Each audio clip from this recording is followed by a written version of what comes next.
Hello दोस्तों, नमस्कार। मैं प्रिंस और आप देख रहे हैं स्पीड एकेडमी। दोस्तों, आज के करंट अफेयर्स के सेशन में मैं लेकर आया हूं केंद्रीय बजट। ये बहुत ही इंपॉर्टेंट टॉपिक होता है क्योंकि इससे हर एक एग्जाम में आपको क्वेश्चन देखने को मिलते हैं। ओके, और ये डेटा ऐसा नहीं है कि अस्थायी है, ये हमेशा चेंज होता ही होता है और ये आपसे पूछा जाता है। इसके पीछे जितने भी एग्जाम्स हुए हैं सारे एग्जाम्स में टीसीएस ने पूछा है और आगे जितने भी टीसीएस एग्जाम्स लेगा या फिर और भी जो भी चीजें कंपनियां लेंगी वो पूछेंगी जरूर। ठीक है, तो एसएससी, रेलवे, बैंक, हर एग्जाम में इससे क्वेश्चन पूछा जाएगा। तभी हम लोग शुरू कर रहे हैं केंद्रीय बजट। सबसे पहले आप समझिए कि बजट होता क्या है। देखिए, बजट शब्द जो है इसका उल्लेख आपके संविधान में यानी कि भारतीय संविधान में कहीं नहीं मिलेगा। तो फिर कहेंगे तो पढ़ा कह रहे हैं। बजट शब्द को संविधान में आर्टिकल 112 में लिखा गया है वार्षिक वित्तीय विवरण। क्या लिखा गया है? वार्षिक वित्तीय विवरण। और उसी को हम लोग यहाँ पे एनालाइज करेंगे कि सरकार जो है इस वर्ष में, मतलब आने वाले वर्ष में, सरकार जब भी वित्तीय विवरण जारी करती है, बजट जारी करती है, तो वो आने वाले वर्ष के लिए करती है, ना कि बीते हुए वर्ष के लिए। मतलब इस बार जो बजट जारी हुआ है ये 1 फरवरी को जारी किया जाता है और ये हमारे जो वित्त मंत्री होते हैं वो जारी करते हैं। हमारी वित्त मंत्री कौन है? निर्मला सीतारमण। तो उन्होंने जारी किया है। ये कब के लिए है? 2022-23 के लिए। कब के लिए है? 2022-23। 1 फरवरी को जारी किया गया और बताया गया कि 2022-23 में हम लोग क्या क्या इंफ्रास्ट्रक्चर वगैरह डेवलप करने वाले हैं, कितना हमारे पास आएगा, कितना हम व्यय करेंगे, पिछले साल के मुकाबले हमने कितना इसको बढ़ाया है, कितना घटाया है, ये सारे चीजों का विवरण जो है आपको इस वीडियो में मिलेगा। क्लियर? तो चलिए हमारे साथ अब वीडियो को शुरू करते हैं। प्रमुख बिंदु क्या क्या है इस पर ध्यान देंगे। पहला बिंदु है व्यय। कितना व्यय होने वाला है? तो सरकार का 2022-23 में कितना लक्ष्य है? 39,44,909 करोड़ रुपए खर्च करने का प्रस्ताव है। ठीक है, 2021-22 की जब बात की जाए, देखिए ये अगले वर्ष के लिए कहा गया कितना हम खर्च करेंगे। 2021-22 की बात की जाए तो उस अनुमान से 4.6% ये अधिक रखा गया है। मतलब पिछले साल जितना खर्च किया गया था उससे 4.6% अधिक रखा गया है कि इतना हम ज्यादा इस साल खर्च करने वाले हैं। अब बात आती है कि प्राप्तियां कितनी होनी है, कितना पैसा सरकार के पास आएगा, सरकार इसकी भी जानकारी देती है, कितना खर्च करेगी इसकी भी जानकारी देती है, कहां से पैसा आएगा ये भी सरकार बताती है। तो आपको मैं उतना ज्यादा जानकारी नहीं दूंगा, बस आपके काम की चीजें यहाँ पे होंगी, अगर कोई फालतू बात नहीं होनी है यहाँ। तो प्राप्तियां कितनी होनी है भाई? 2022-23 में प्राप्तियां उधार के अलावा, उधार इसमें नहीं रखा गया है, कितना होना है? 22,83,713 करोड़। 22,83,713 करोड़। उम्मीद है कि इतना पैसा हम लोगों ने अब तक नहीं देखा होगा और मैं कामना करूंगा कि आप लोग इतना पैसा देखें। इसके लिए आपको जद्दोजहद करना है, मेहनत करना है। ठीक है, गलत काम से नहीं, अच्छे कामों से इतना पैसा कमाना है। तो 22,83,713 करोड़ रुपए होने की उम्मीद है, जो 21-22 के संशोधित अनुमान से 4.8% अधिक है। देखिए, टोटल व्यय जो था वो 4.6% अधिक था इस साल का और प्राप्तियां कितनी है? 4.8% अधिक है। क्लियर? अब बात आती है कि जीडीपी क्या रहा। तो जीडीपी के बारे में बात करें, सकल घरेलू उत्पाद कहते हैं, ग्रॉस डोमेस्टिक। ठीक है, तो जीडीपी क्या रहेगा? सरकार ने 2022-23 यानी कि वास्तविक विकास प्लस मुद्रास्फीति को देखा जाए तो ये 11.1% रहने वाला है। जीडीपी विकास दर कितना रहने वाला है? 11.1%। ये खास याद रखेंगे। घाटा कितना होना है ये भी बहुत जरूरी चीज है कि घाटा कितना होगा। तो 2022-23 में राजस्व घाटा सकल घरेलू उत्पाद के 3.8% पर लक्षित है। इतना लक्ष्य रखा गया है कि 2022-23 में इतना घाटा हो सकता है। और 2021-22 की बात करते हैं तो 4.7% के संशोधित अनुमान से ये कम है। पिछले बार 4.7% था, इस बार 3.8% लक्ष्य किया गया है कितना घाटा हो सकता है।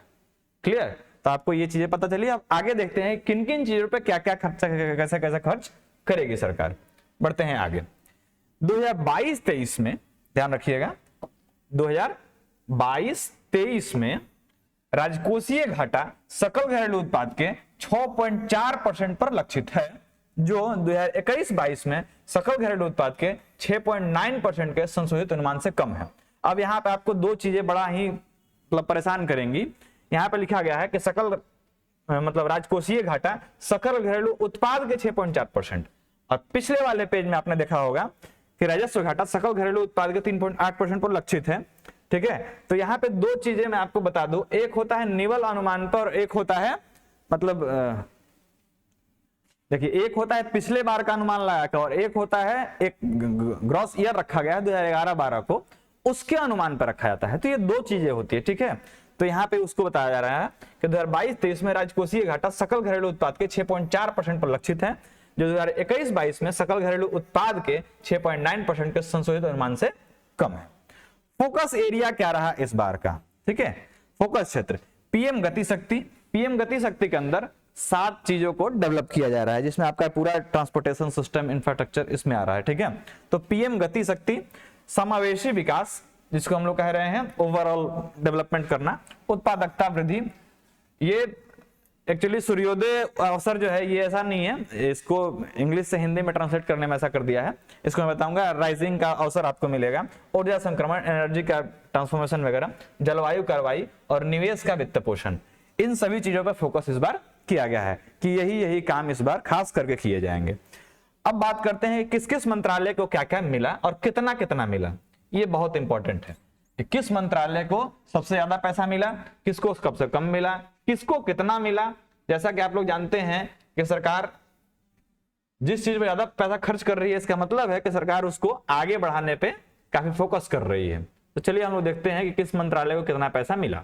सबसे पहले बात करेंगे रक्षा मंत्रालय की, क्योंकि रक्षा से आप सबका इंटरेस्ट बहुत होता है।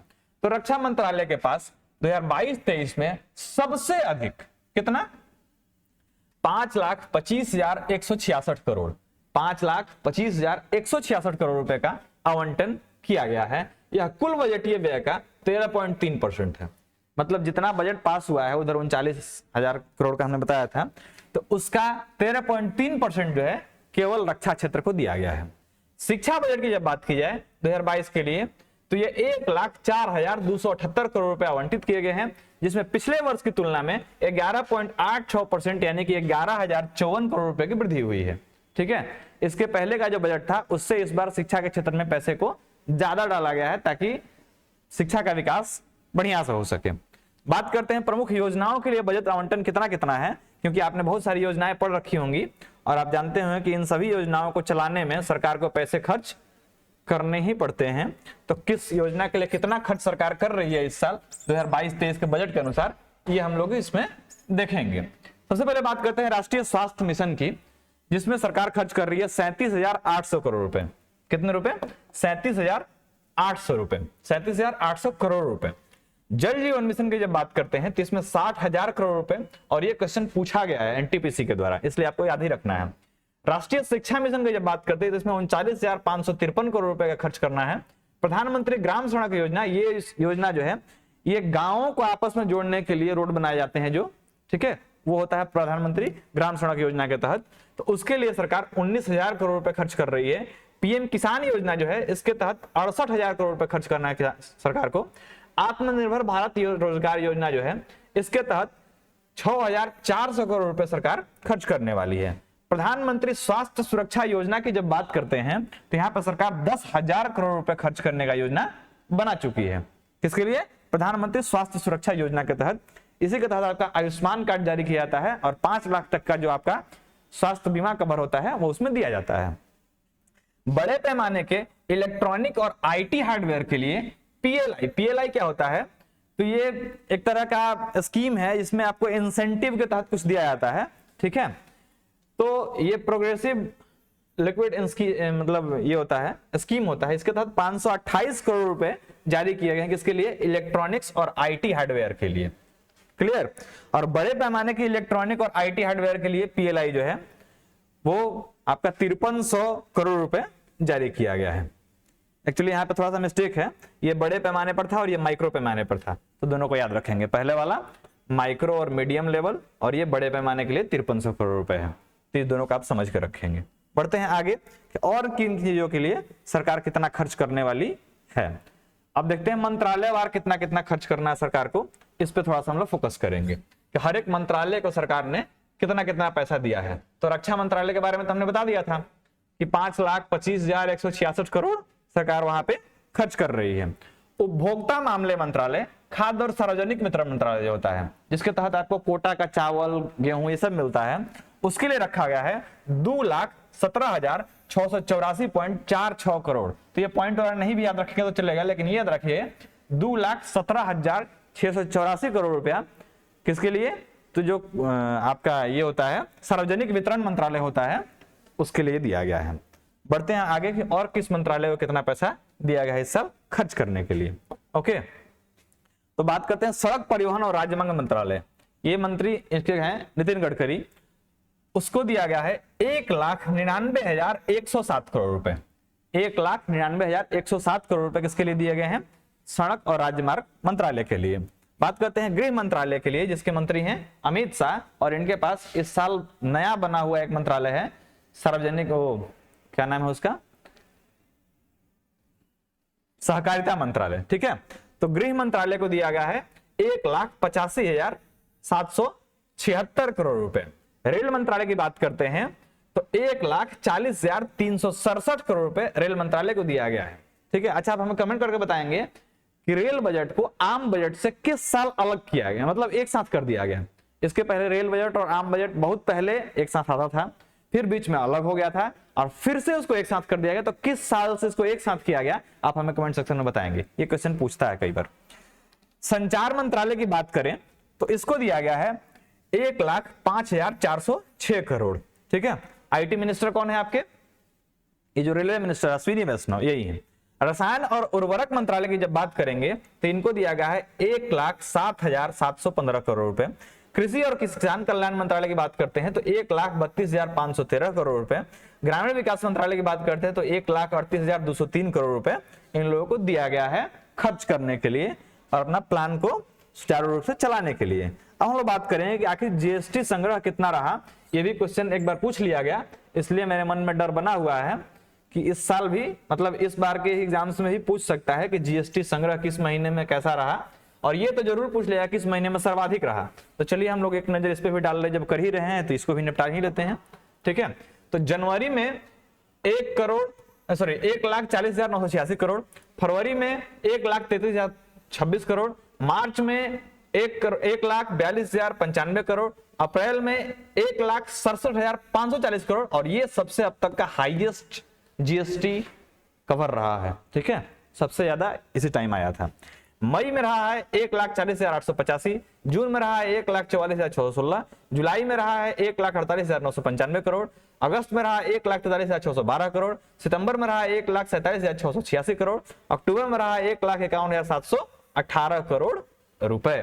तो ये हर महीना का हमने आपको बता दिया कि इस साल में कितना कितना जीएसटी रिकवर हो पाया है। तो उम्मीद है कि आपको पूरा का पूरा केंद्रीय बजट समझ में आया होगा, आपने इसमें बहुत सारा चीज याद भी किया होगा और ये आपके एग्जाम्स के लिए काफी इंपॉर्टेंट है, इसको आप गांठ बांध कर रख लें। ठीक है, तो मिलते हैं ऐसे ही और किसी वीडियो के लिए। तब तक आपको क्या करना है, चैनल पे यदि नए हैं तो क्या सब्सक्राइब कर लीजिए, वीडियो को लाइक कर दीजिए, अपने दोस्तों को शेयर कर दीजिए, क्योंकि दोस्त तो आपको करते नहीं है तो आप ही उनको कर दीजिए कि देख ले हम पढ़ लिए तू भी पढ़ ले। ठीक है, क्योंकि ये आगे एग्जाम में आएगा तो उसको भेज दीजिए आप। और बाकी मिलते हैं अगले वीडियो में, तब तक के लिए जय हिंद।